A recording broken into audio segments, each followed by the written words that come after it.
Hello, students. Welcome back. Today we will be focusing on sculpture. I know we talked a little bit about it at the beginning, but today we're focusing primarily on sculpture. We're going to look at classical sculpture, medieval sculpture, and Renaissance sculpture. Before we start, let's look at the exit ticket from today. The study of human anatomy refers to the study of the human body. 96% of you got that question right. Good job. Unlike the medieval period, Renaissance art focused on achieving realistic images, focusing on the importance of people, and recreating classical styles of art. Linear perspective.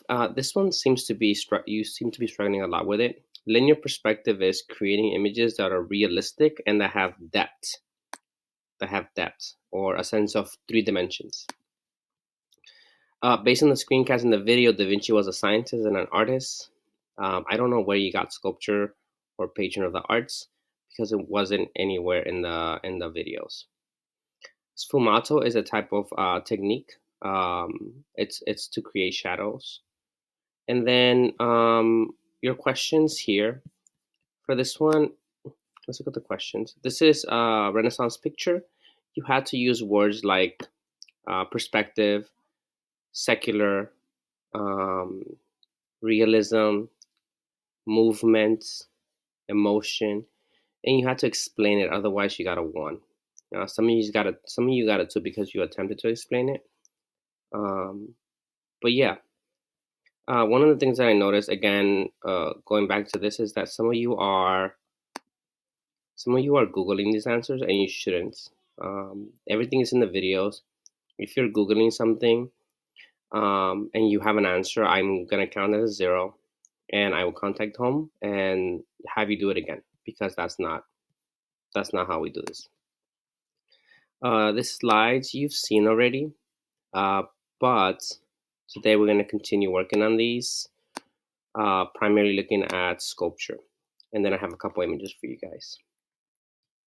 So today we're just looking at sculpture. Remember, the goal of the Renaissance period is to create realistic images, but still celebrating the religion of Europe at this time, which is Christianity. So Christianity is still highly important, but people also want to create realistic images, idealize images. Some of you struggle with the word idealize. Idealize is creating people in their most beautiful form. Think of the magazines that you read or that you look at. Those images are idealized, right? People want to look like that. It's really hard to look like that because those images have been like Photoshop. They have been airbrushed. That's idealized. Idealized is creating images that are uh, uh, beyond perfect. For example, Adam here. Okay. The study of science is really important in the Renaissance because artists are trying to create very realistic images. And in order to do that, they have to know how the body works, how the body functions, what the body looks like when it stretches out or something like that. So this is a medieval statue. One thing that you need to know is medieval statues tended to be in relief. That means that they are attached to the wall. They tend to be religious, and they tend to be, and they are all pretty much with clothes on. Nudity is not acceptable. Again, the purpose of the statues or the sculptures are to teach something, teach a message. Humanism is not part of that. You'll see this in a second again. This is one of the most famous statues in the world, the one on the left. Pretty much all the statues that we're going to focus on today that are Renaissance come from Michelangelo. Michelangelo was an incredibly talented person. He was both he was many things, but the things you need to know is he's an artist. You'll be focusing on some of his art soon. He is a sculptor, which I think is an incredible skill, and he's also an engineer. The statue on the left is called Michelangelo's David. I believe it's about 10 feet high. It took him several years to create.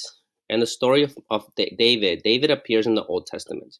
He is he's a young boy. Here he doesn't look like a boy, but he's a young boy who kills the Goliath, and he becomes the leader of the Jewish people.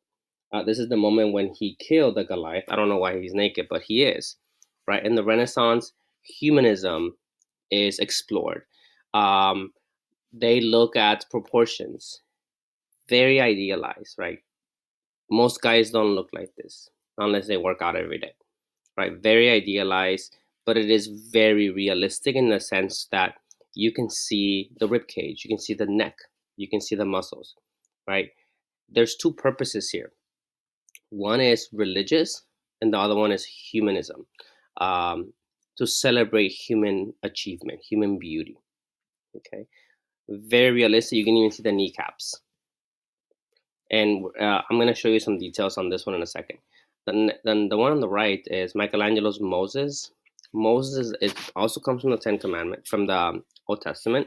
He is said to have received the Ten Commandments here. He is very realistic as well, right? Here you see his arms, see his knees, very realistic. Two things that these guys don't have in common with medieval period is that they are freestanding, right? They're freestanding. They're not attached to the wall. This guy looks like he's attached to the wall, but he's not. I don't think he is.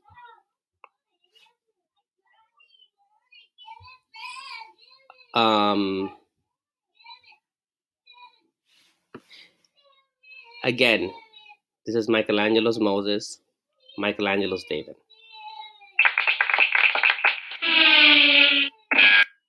Focus on that. This is a statue by Donatello. It was created before Michelangelo. Very stylized image. Freestanding as well. There's nudity. Again, when you look at statues of the Renaissance, they are recreating classical styles of classical styles of sculpture while still adhering to the medieval religious ideas of the Middle Ages. Again, it's a combination of classical style of sculpture while adhering to the medieval ideas of religion. It's a combination of both. We're going to have several lessons just on Michelangelo. He was a sculptor, he was an architect, and he was a painter. He saw himself primarily as a painter, as a sculptor, I'm sorry. This is a close up of Michelangelo, David. David is a Renaissance interpretation of common ancient Greek themes. So if you look at Michelangelo's David, it looks like a Greek statue.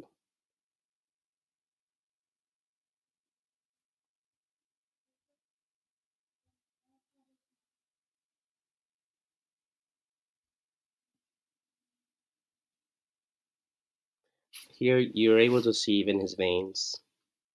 You're able to see his veins. It is incredibly detailed.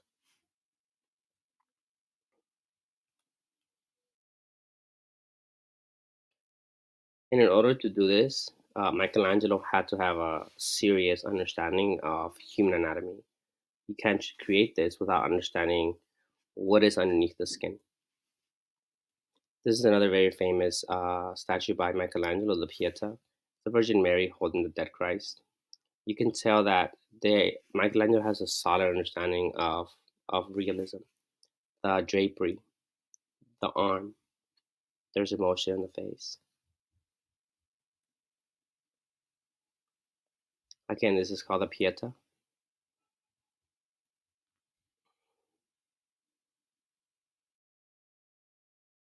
You can even see how when the Virgin Mary is holding dead Christ, you can see the wrinkles of where her fingers will be. It goes back to show you how an amazing sculptor Michelangelo is or was. We're focusing on this in the next couple of days. This is Michelangelo's Sistine Chapel at the very top. This is he spent years painting this ceiling. Um, we're gonna spend some time working on this. Just looking at just looking at sculpture today. Let me show you guys some images of sculpture.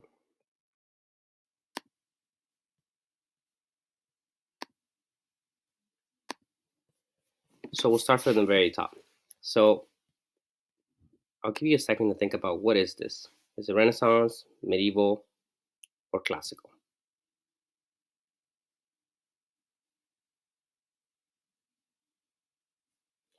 If you said medieval, you were right. These are medieval. They are in relief. They're attached to the wall.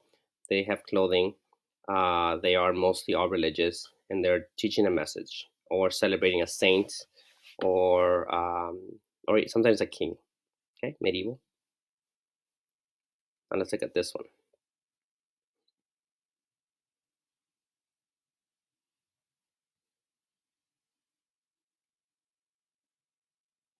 I give you the answer at the bottom. These are classical. So when you look at these, they look very similar to what the Renaissance sculptures were creating. This is the model that they use. They show movements. They show human proportion. They show human beauty.